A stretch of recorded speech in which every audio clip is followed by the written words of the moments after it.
Well, hello, April. This was quite the start to a new month, to a new quarter, with a new trade war going on between two very large trading partners, the U.S. and China, that's having ripple effects across a lot of different areas, but not really changing necessarily the narrative that we've seen since we had this great abnormal peak in the markets in January and the pullback since then. So I'm going to break down what led us to that peak, what's been pulling us back, and seeing whether or not this is the buy the dip opportunity that we've been asking for, that all of us are guilty of wanting to take advantage of all throughout the last year plus. So I'm going to break that down in today's video and look at today's trade idea on a stock that's had a really volatile move and try to take advantage of that. Let's go ahead and get started. Today is Monday, April the 2nd, 2018. This is the Market Outlook from MarketScholars.com. My name is David Settle. Thank you very much for watching tonight. Welcome to those that are watching us for the very first time. Glad you found us. Keep coming back and watching for more day after day. Subscribe to our YouTube channel by clicking that red subscribe button right down below the video. You can do that right now while you're watching. Also, click that thumbs up icon that's down there too. That lets me know with one click that you like the video today. And number two, it lets me know that you want me to do it again tomorrow. So one click, very easy way to give me feedback. You can do that right now while you're watching again. Scroll down and comment on anything that stood out to you from today's video. You have to scroll down further to do that. Finally, join our daily email list, our Market Scholars daily email list. You see there's a link that I've highlighted in the description below. Click on that link. That will join you to our list. Follow me on Twitter for more content in addition to these videos. You'll see my handle on the screen at DavidSettle42. Like and retweet tonight's Market Outlook tweet there. Also, join our Market Outlook community on Facebook. You'll see the address at the top. There's also a link, again, in the description I've highlighted that you click on that link, go there and join the group. Almost 1,000 people strong that watch this video day in and day out. Join us and keep the conversation going there. All right, well, let's start off taking a look at the S&P 500 with the market forecast indicator, breaking down below, closing lower than we have all of March with the first day in April. You notice that we are still within this range of that long lower shadow. We talked about that range before. When you get the long lower shadows, the low end of the range ends up being a support level. We're obviously in that range there. You can see the end of this day here, the worst day in February the 8th, was 2580. We closed just a smidgen above that today, even though we went down below it. So we still haven't quite got the lowest close of this whole pullback, but obviously still maintaining this kind of bearish trend. You can see kind of coming down this line like that. So pretty steep, and you can kind of see the same thing coming down there, and that's what we're on right now. That's the intermediate. That's the bearish intermediate run that we're on right now. Let's take that extent off. There we go. So that's the bearish intermediate run that we're on. The intermediate line is coming down. I showed you before that it's not too often it gets in the reversal zone, especially not very often it stays down there for very long. Not without being, at the in the peak of a bear market. The market sentiment line is almost down below 50. So, again, we talked about, and I'm sure you could probably look back and tell you and see when you have said, oh, if we just had a pullback, if we just had a pullback. Well, in all of 2017, we're like, man, if we can just get a pullback, I want to put some money to work, but it just kept going up and up, and every pullback was so shallow. Well, again, when you take in big inhales with very shallow exhales, that catches up to you and you get a very big exhale. And this is it. This is our big exhale that we've gotten. This is the pullback that we've been getting, that we've been wanting for really the last few years. If you go back even to the beginning of 2000 or the end of 2016, when this thing really took off, this is the pullback. And you can see really from that low point, which is the last time market sentiment line got below 50. Right, so there's the last significant low point, and you can see really even then that wasn't much of a pullback like we're getting now. I mean that the market sentiment that dropped below 50, you can see the intermediate line was bearish for much of that time, and you can see all the down days we had in there, but we didn't really go anywhere. We were holding this level of support pretty much all through September and October until the elections, right? And then right before the elections, we had the dip below that support, and then obviously the night of the election things went haywire. But by the day of the day after, you can see what happened. We bounced right back up above that support level, and that's what sparked this rally that we've been on ever since. We got up above those old highs, retested, bounced, and away we went. So that's the last time market sentiment got that low. This time obviously is much different because we're getting a much bigger pullback.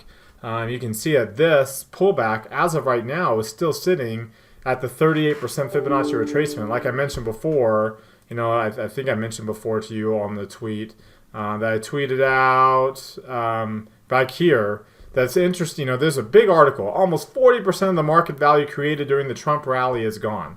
Well, that's this, right? This is the Trump rally, right? Which is the last time we came off of market sentiment low point. And this is, that we were weekly bearish a couple of times, but not significantly, right? And we continued higher. The intermediate line both these times, the intermediate line got down below 50, but neither time did it get in a reversal zone. And they were much higher highs. So this is the last time. This is the next time that we've been, that we've had a pullback on market sentiment to below its midpoint since that Trump rally started. And like I mentioned here, almost 40% equates roughly to a 38% Fibonacci retracement line. Right? That's it. That's kind of a normal pullback. Now it's big because the rally was so big, right? We've lost 38% of the market value since the Trump rally, right? And again, I'm not a Trump apologist per se. This isn't a political view. I'm just talking about from a financial perspective, right? The Trump rally, it came on the election. There's the election right there, and it happens to coincide with the last market sentiment low point. So if I were to take a look off that low point to right now, right, after this pullback to today's closing price, look at the second number to the right. You can see that we still have a 24% gain off of that pre-election low point over 514 days. So that's not quite a year and a half, but it's over a year. 365 would be 1 year. So we've got pretty decently over a year. And so the annualized return is almost 16.5% annualized return, including the pullback. Now, of course, before the pullback, it was a 29% annualized return to almost 30% annualized return over 448 days. That's a 38% gain. So again, the reason why the pullback's so big is because the rally was so big. And remember, much of this rally, this rally right here is the 5th month. This rally right here that sparked us up. Because see, we're not that far off of this high, right? We're not that far here off of that high. But we are much farther off that high. And this move, which started at the beginning of the year, pushed us up. It was the 5th month of an intermediate run that typically lasts 1 to 3 months, that we were expecting to only last really to right here because of market sentiment already being as high as it was by the time we got there. So, but this tax reform expectations came through. That gave us this leg right here. And then the new year came across. That gave us that last push to a high point that we probably never should have gotten to, right? That we never should have gotten to there. But we did, right? And it was a good start to the year. And again, like I said before in a previous video, that by the end of the quarter, we've had a down quarter. The second time in history it's ever happened when we've had that big of a January. And the last time it happened, we rallied for the rest of the year to a 25% gain by the end of the calendar year. So, and that's again what that kind of orange line represents right there, the pace for that to happen. So regardless, again, this 38% retracement is so far what this is. Now we break through here and we break through that low point. Now things get more significant, and you'll see there's going to be an even stronger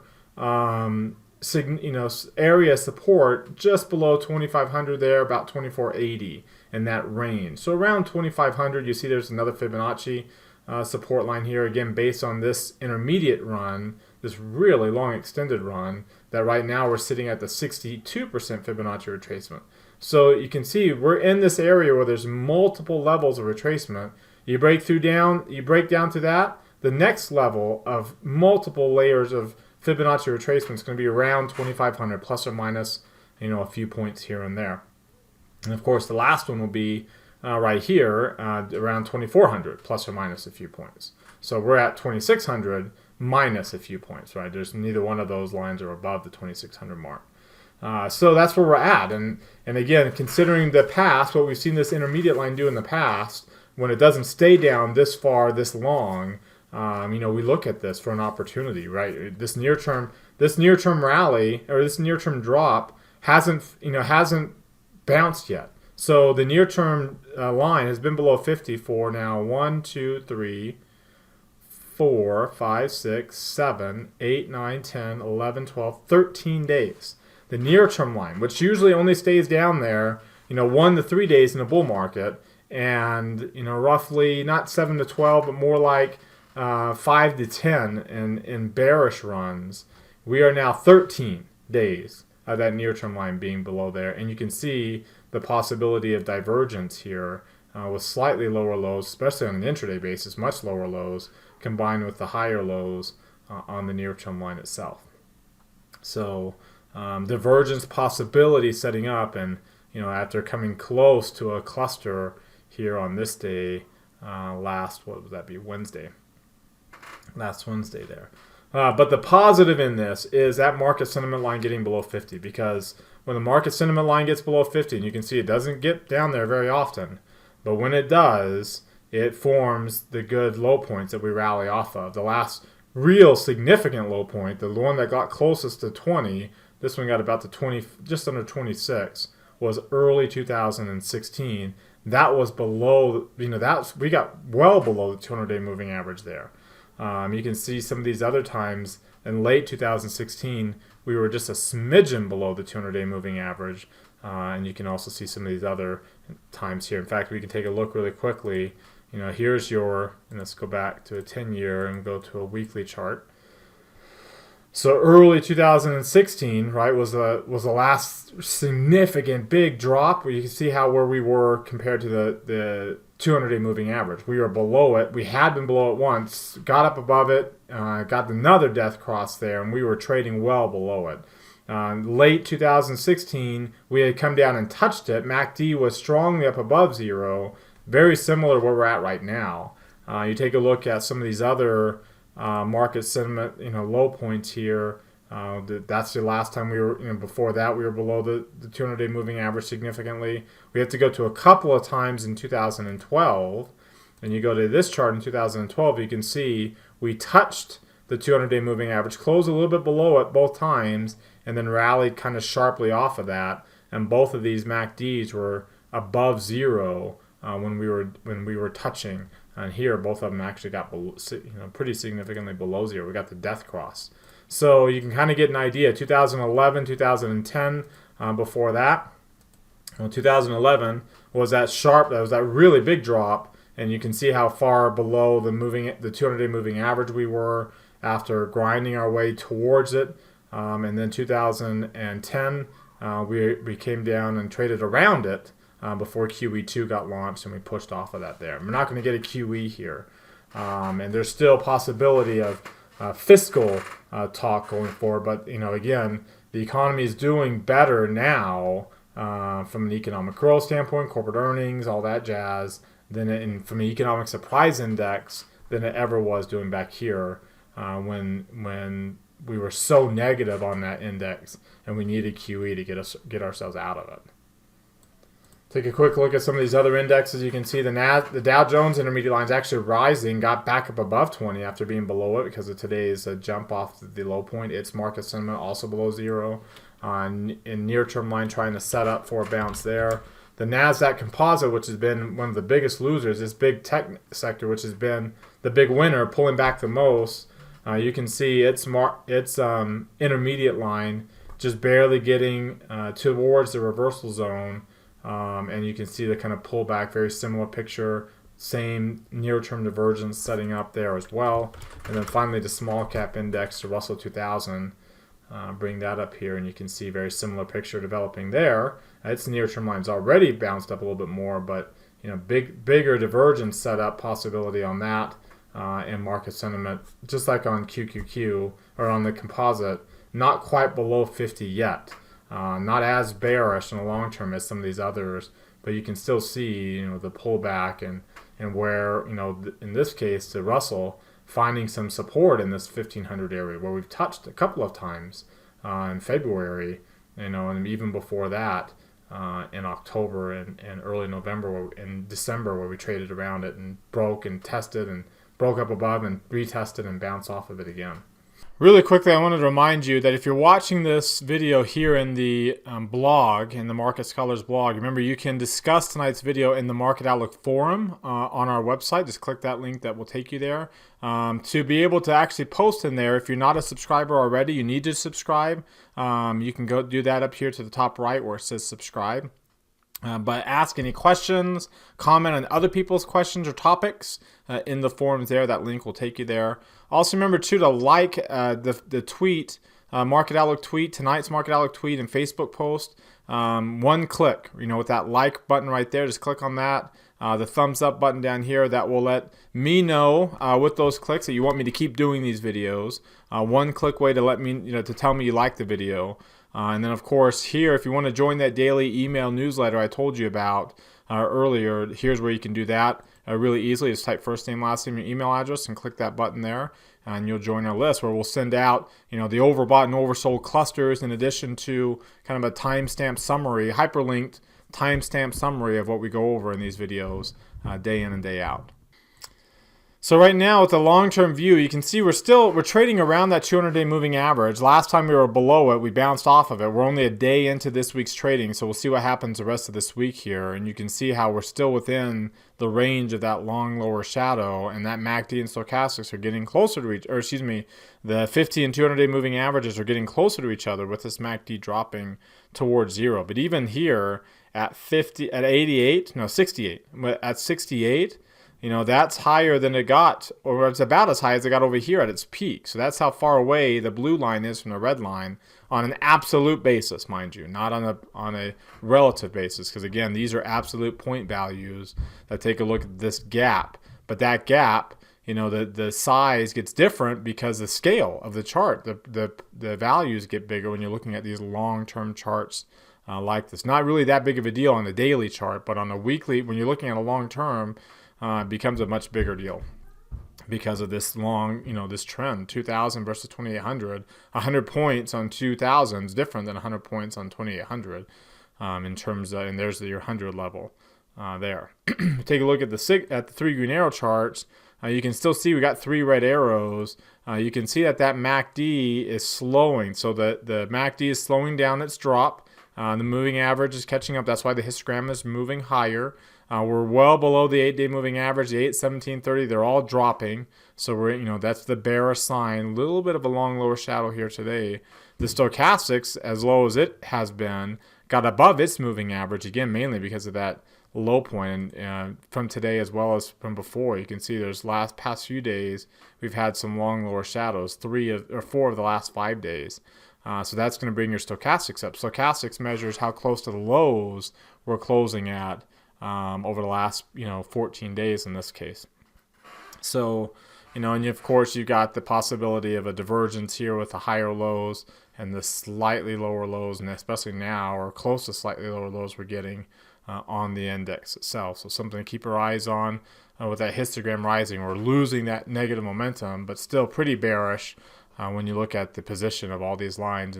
And with Thursday closing up to the 8-day moving average, bouncing back down off of it, we need to get up through that and really get up through that line, which this trend line right now is kind of behaving about the same angle as that 8-day moving average. So here's the intraday chart, lower highs, lower lows, closing through. We can see how we got to last week's low point here early in the day, busted through that and the 4-week low point before retesting the 4-week low at 258 for a new resistance, and then breaking down at 255. That's kind of why things kind of accelerated at the middle of the day. And then we rally back up to the 4-week low point. So we'll move this down now. This 4-week low is going to sit on top of this one. I'll move that down tomorrow. I'm going to get rid of that line first and turn it green tomorrow. But you can see now when I look at the 4-week range, We're obviously still closer to the low than we are the high. So we're still kind of, want to be too bullish here. As much opportunity as you may see to buy the dip, this is still a pretty decent dip, and we're still a lot closer to the low than we are the high point. And it's really that now that we're at 270, 279 and a quarter versus 255, we're looking at a 25 point gap, roughly. Let's see if I can do my math right here. So I'll bring this over 279 and a quarter minus 254 and 3/4.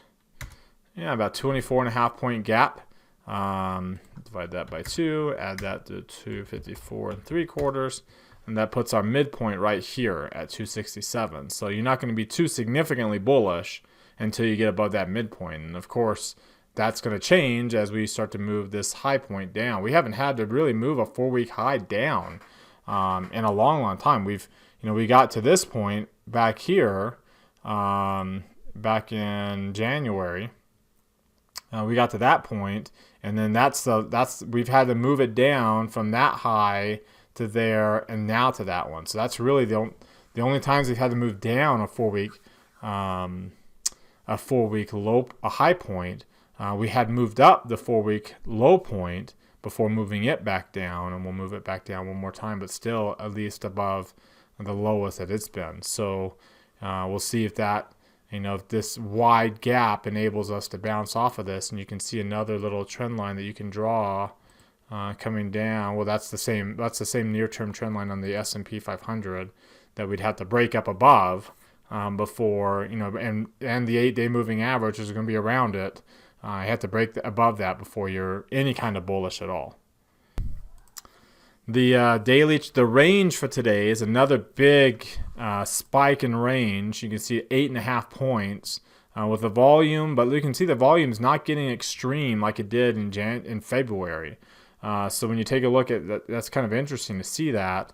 That's not the chart I want. This one, 8.5 points range is so extreme, and just for perspective's sake, this is a very high average true range right now. We are about as volatile as we've been. Now remember, again, when you compare these, this is an absolute number. So you have to, you can't really compare apples to apples here because the index back here was at 180. And we're at 280, almost, 260 right now. So it's a different mark, just for, kind of give you an idea. We're at, the average true range right now is almost 5 points out of 260. I'm just going to make the math easy to work with here. So almost 2%. And then back here, why did I do that? Here we go. Back here, we were at 180, and the average true range was about 3 3/4 to almost 4. So let's do 3 3/4 divided by 180, and that was 2%. So right now, we're not as high. The MACD, the ATR on a relative basis is almost, but not quite as high as it was back at these peaks. Just to kind of give you an idea, this shows that we are now as volatile here as we are back here. But you notice what's interesting is our average volume, which we're just barely getting, we're not even getting 1.5 times. Today's average volume was 100 million, 109 million. So that's this volume here. That's the range for that. Back here at these points, we were sitting at almost 200 million, 180 and 200 over there. So not as much volume with a much bigger trading, similar size trading ranges now as we got back then. And then you look at the VIX, and you can see the VIX isn't really spiking like it did. Back here in February, when we were at these same levels, the VIX was at 35 to 40. We had dropped so far so fast.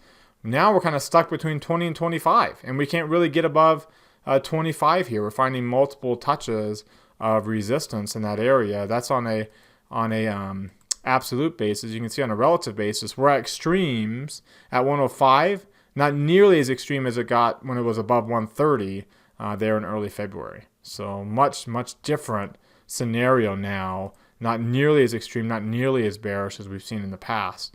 And if I were to go back here to this 2015, 2016, again, we have similar readings where we were stuck about that 25 level here versus the 2015, 25 to 30.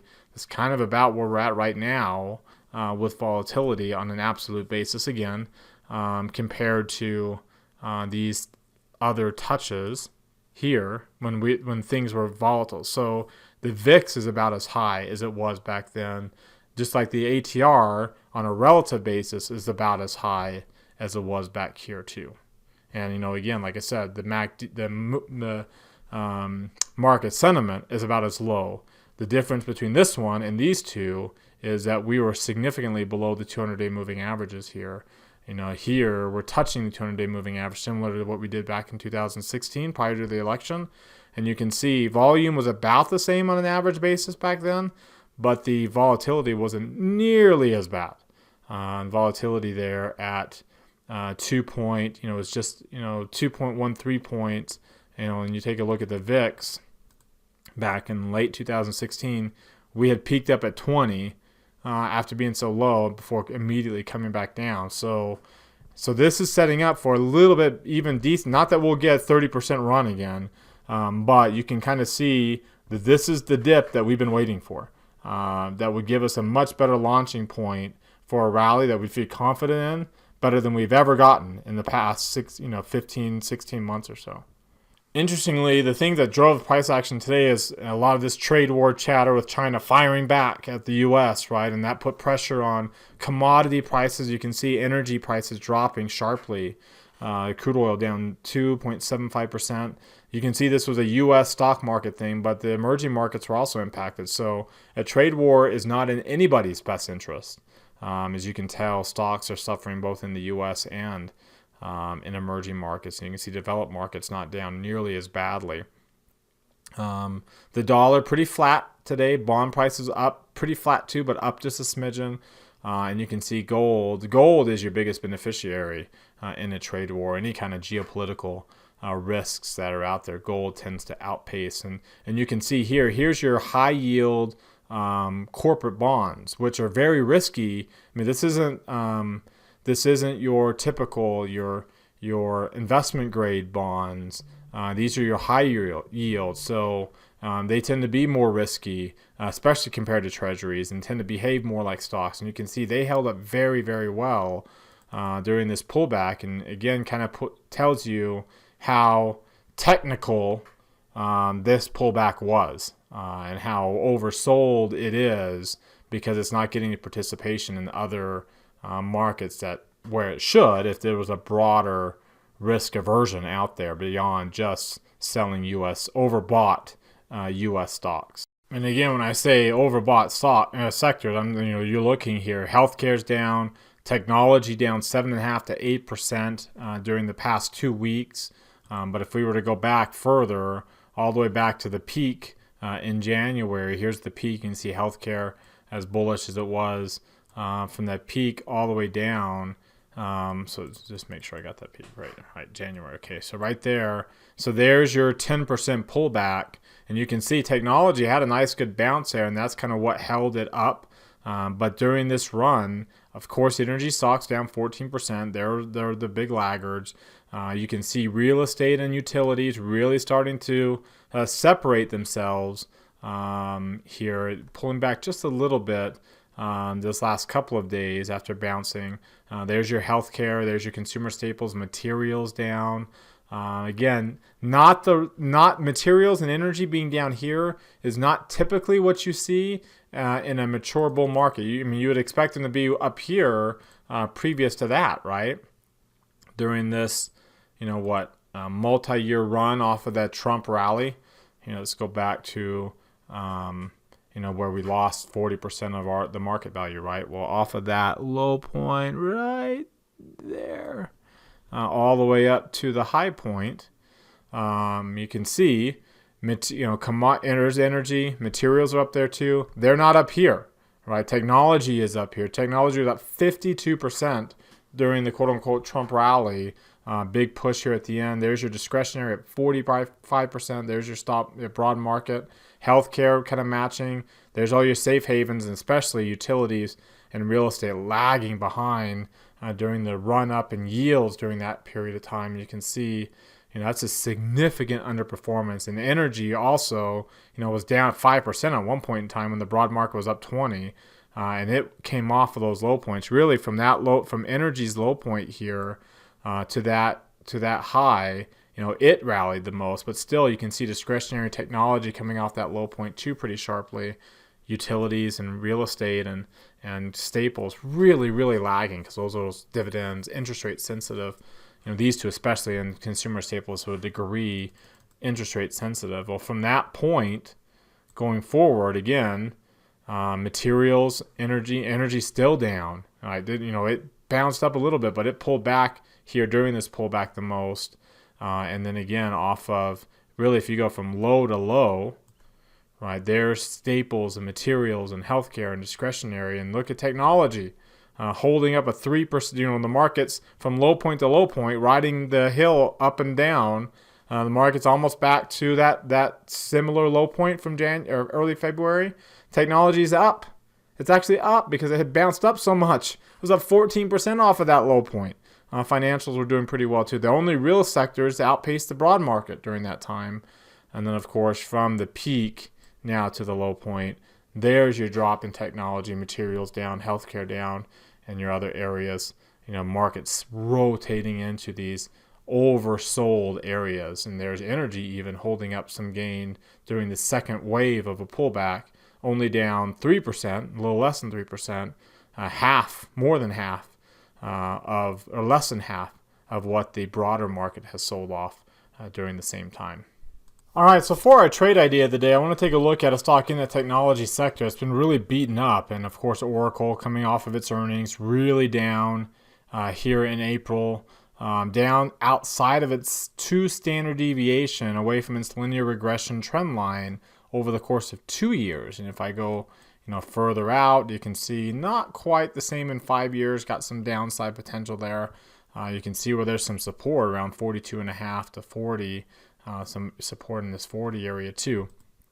But again, a 2-year period, we've had a drop from 52.5 its highs through 47.5 its lows, its recent lows over the past year, to this area of support here, and you can see another area of support down in there, and there's going to be a lot of resistance in this area here, around 50 to the upside. You can see also its Bollinger Bandwidth, the gap between the red and the purple lines is about as big as it's been. You can see over here, it's when it gets really big, when the gap gets really big, it's kind of hard to, without it starting to tighten up again. It's hard to keep moving, in this case, away from the moving average without that gap shrinking. And that's kind of what the purpose of the bandwidth. And this bandwidth is relative to the price of the stock. So that is, it's not an absolute as other indicators have been that we've looked at. So pretty wide band. You can see this line here kind of tells me where the stock can trade by the different expirations. It's a probability of expiring cone. So we can say, okay, well, if it's kind of found some support, I can look for the possibility of selling here excuse me. I'm in the wrong one, right here. I can look at selling this, 30, 39 delta. Let's look at the 44 first and 42. And you can say, okay, I'm going to be about in that 50 cent range. 47's the mark that we shoot for, so we're just about there. And you can see pretty decent, if I were to look at the Analyze tab here, and we'll get rid of these others for a second. 52 cents. If I were to set my slices to break even, pretty decent odds of success, and we'll throw that onto, and we'll actually need to put that, the 19th, and then we'll put this onto the chart, and then there's your support, there's your break-even level, right? And you can see it can trade all the way down to 40.5 to the downside if it were to keep this bearish move. Now, again, it would have to kind of consolidate for a little while first, because it's kind of, again, hard to move away, keep going too much when the Bollinger Band, not impossible, because nothing's impossible when there's humans involved. But it's kind of hard from a price action standpoint. A lot of sellers already have sold. To get the same amount of sellers still coming, it's not necessarily easy. Not impossible, but not easy. The odds aren't as high. All right. So that's what that chart looks like. What if we said, okay, what if instead of doing that, if this were to bounce back up, great. If it were to keep going down, can I get some more down here? There's my levels. In fact, if I were to say, what if I sold the $40 strike and sold the $49 strike to the upside? So now, not an iron condor, but a short strangle. You can see I'm getting about 64 cents, depending upon where I get filled in, about 64 cents if I analyze this trade and take this one off for a second. So I'm getting a little bit more credit. And you can see now, if I set my slices to break even, a little bit higher odds of success. I throw these onto the charts. And you can see there's your 49 and your 40, and we're outside of those because of the credit we're getting, pushes us outside of that. So if we were to come up here, we've got a lot of resistance to hold us up to the upside. If we were to keep going down, I've got some room. And remember, there's a load of support here to the downside in that $40 area, right in this area. You can see there's going to be a lot of support in this area too, below where my strike is. And you can say, okay, well, here my max loss was $150 and I would get it at $42. Well, here, because it's, $2 minus 50 cents credit, so $1.50 is my maximum loss, so $150 per contract. So that would be at 42. I'd get that max loss right here, anywhere on the green line, anywhere from this point lower. Well, for me to get a $150 loss on this strangle, it would take me all the way to about right there-ish, right in that area, right there, 38, below 38. So it'd have to drop another $4. So again, look at 42 here, where max loss would be on the short vertical by itself, to all the way down to 38 here, where you'd get the same loss, the same amount of loss, if it were to go down even further. So I've got the short strangle gives me more room to work with, at the cost of giving me a max loss to the upside. So, to the upside, I'd also get that same $150 loss if we were to go up to over 51. So again, over 51 is max gain on the short vertical by itself. Anything over 44 is max gain. I make $50. But here, by the time I get up to this level, 51, I would lose $150. Well, that is, again, up above the chart here, the lines where the May expiration is, so right in this area.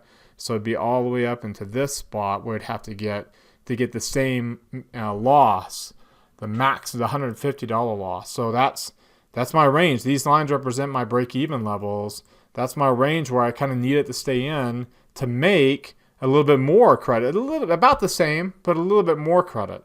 The difference is, another difference for me to get this vertical spread, which is only bullish, but considering the markets right now, this is how volatile things are, and even Oracle's options are still relatively volatile here, 65 percentile. So you can say, okay, well, this $52 strike, it's going to take me. Let's see, let's confirm and send. You can see it is take me $148 to get into that trade, versus analyze that trade, versus this strangle, confirm and send, will take me $500 in this margin account. This is a Thinkorswim paper money margin account, but it would take me $500. So a little bit more money.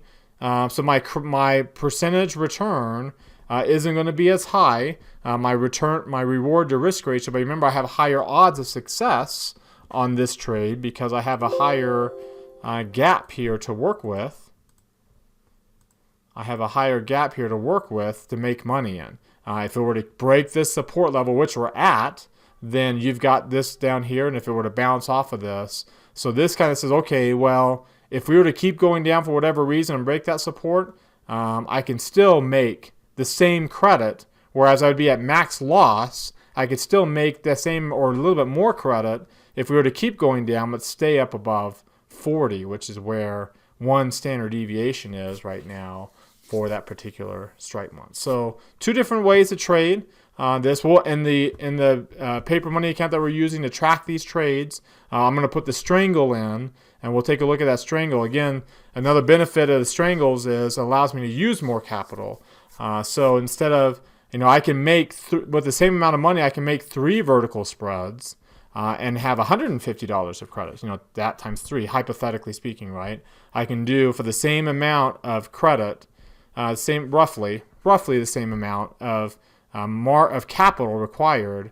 I can get, $150, $156 compared to only $64. But again, at $42, now I'm losing $440. For me to lose $440 here on this, I'd have to go all the way out to here to $35. So, and then again, on the chart, that's way down here. So yeah, I can get more credit by only doing the one side, but the strangle allows me to tie up some more money to reduce my odds of getting a bigger loss in this kind of volatile period right now, but still take advantage of the higher volatility and get a decent premium, decent credit on a trade that's got strong support and resistance on both sides and decent premium because of the higher volatility at both sides of its one standard deviation move. All right, that wraps us up today on another volatile day today. Thank you as always for watching. Remember to like, subscribe, and comment on the YouTube channel below, and do the same thing on the blog, on the Market Scholars blog if you're watching through there. Thanks again. Have a great evening, everybody. Hope whichever team you might be rooting for tonight, Villanova or Michigan, takes home that title. Should be a fun game to watch. We'll see if the market holds this area support. And we start to see what it starts to build off of that going forward, or if we keep dropping. And we'll break that down as always, day after day. Brandon will be back on. I'll be off. I'm off tomorrow, Wednesday. So Brandon will be doing the videos now Tuesday, Wednesday, Thursday this week. And I'll see you again on Friday. Have a great one, everybody. See you next time.